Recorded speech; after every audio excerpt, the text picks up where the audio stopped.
ధర్మపత్న్యః సింధూరారామ్యః సహ కుటుంబానాం సకలాయుష్యాభివృద్ధిం. అందరూ పలకండి. స్వాగతం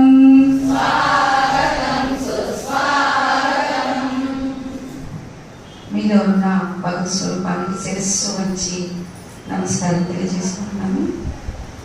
కుంకుమార్చన స్వాగతం.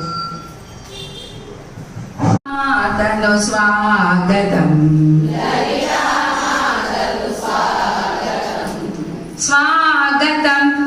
స్వాగతం. ఎట్లా అభ్యాసాలు ఉండేది. అలా కాకుండా కోరిక ఎక్కువ ఉన్నప్పుడు దాన్ని కామము అంటారు. అయితే అలాంటివి మనము ఎప్పుడైతే దాన్ని నిర్మూలనం అంటారు. అది తెలుసా మీకు? వేడి చల్లదనం ఉంటుంది మనలో కదా. మరి వేడి చల్లదనము ఎవరు? సూర్యశక్తి అంటారు. వేడి చేసేదాన్ని సూర్యశక్తి, చల్లదనం పరిచేదాన్ని చంద్రశక్తి అంటారు. ఈ రెండు మనకు అవసరం. అది కోరిక అంది.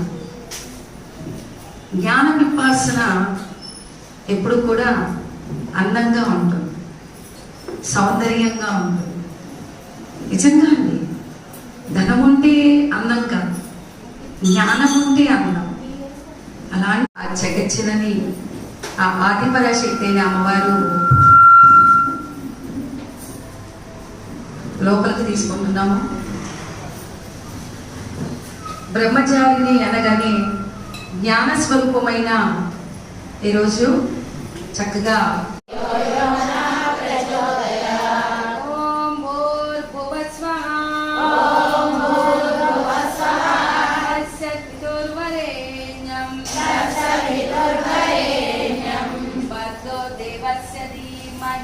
Bye.